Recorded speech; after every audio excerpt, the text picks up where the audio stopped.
Tactical training, defensive tactics, individual coverage. This type of coverage uses the opponent as its point of reference and is the most used in futsal today. It is effective in any type of court and can be used with pressure and total and half-court floating coverage. Pressure coverage also serves as a deterrent to the goalkeeper on attack, because after a goal throw, the ball cannot be passed back to the goalkeeper unless it touches an opposing player or passes the center line. Defensive movement number 1, individual coverage with floating partial pressure.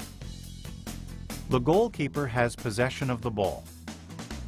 The defenders should be positioned in the following manner. Players number 4 and 5, who are defending up front, should focus on closing the gap in the middle. The other two players, numbers 2 and 3, at the back of the defensive zone, are in individual coverage. The initial focus is on the player with the ball, without each defender forgetting his respective opponent. After the goalkeeper distributes the ball, the defender on the side of the ball should reduce the space going to pressure coverage.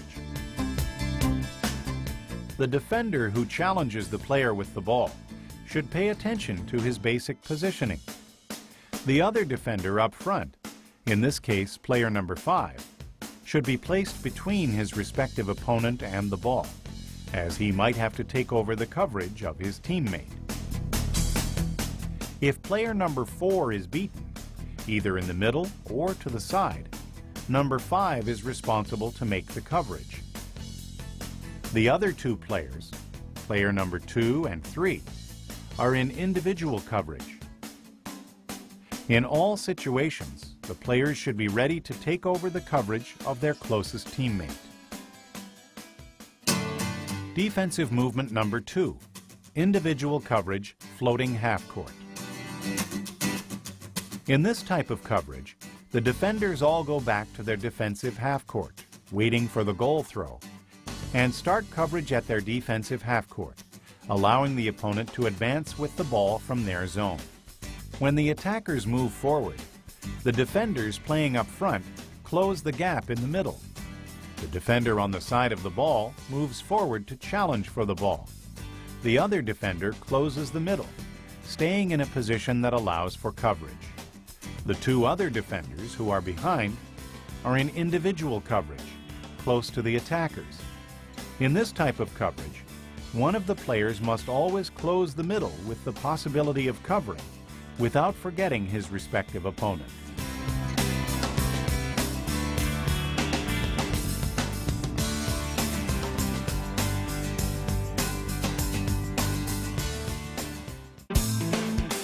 Defensive movement number 3, individual coverage with total pressure after the goalkeeper has distributed the ball. After the goalkeeper has distributed the ball, the players open up the middle and loosen coverage. This type of coverage is used more when the play starts with the goalkeeper, because he is not a pass option. The player that challenges the player with the ball should be in the basic defensive position. The player covering the opposing pivot should pay very close attention to him, for in this type of coverage, the pivot can find a lot of room to create plays. This type of coverage also makes defending difficult, but it should be used. The closest player is responsible for the coverage. This coverage can be used when the opposing team is technically inferior or the team is losing the game. Zone defense. The point of reference in this type of coverage is the ball, with each player responsible for a specific area. This type of coverage is more efficient when used in smaller courts and starting at the half court. 2-and-2 coverage. This type of positioning occurs during a goal throw, before the goalkeeper has distributed the ball. The positioning is in a square shape. The defenders who are defending up front should be focused on closing the middle to prevent the ball from easily getting to the pivot. After the goalkeeper has distributed the ball, the defender on the ball side should go to challenge, and the other defender closes the middle. The defenders covering at the rear make a similar movement to those up front.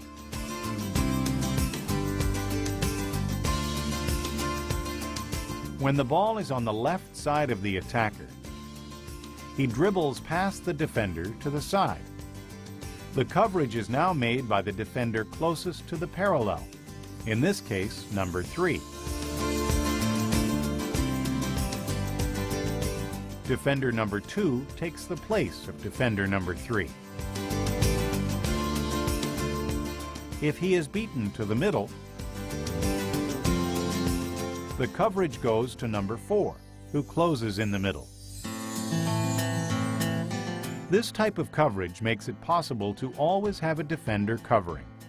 See how behind the defender who makes the initial challenge, there are players defending and in coverage.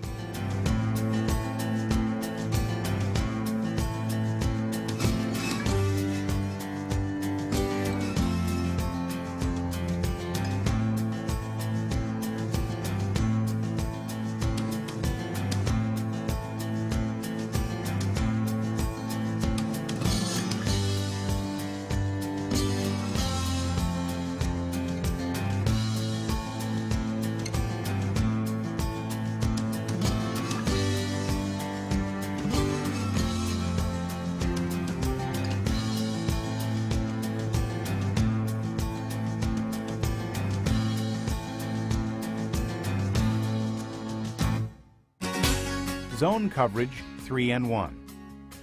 This is a coverage used for when the opponent is playing in a 3-1 offensive system. In this coverage, the fixed defender is in individual coverage of the pivot. The left wing covers the right wing.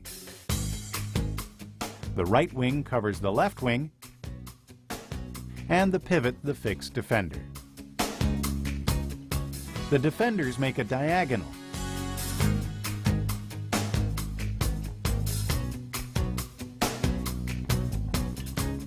or triangular coverage.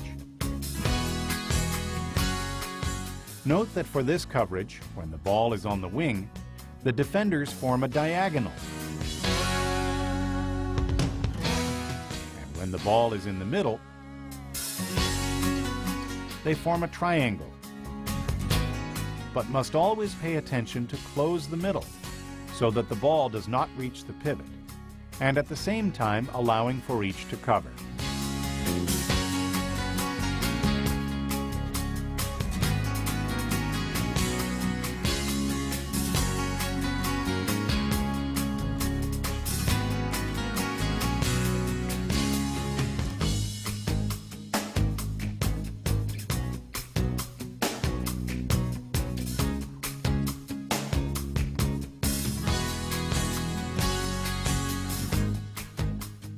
All these movements can be used with the line players and can include the goalkeeper or not.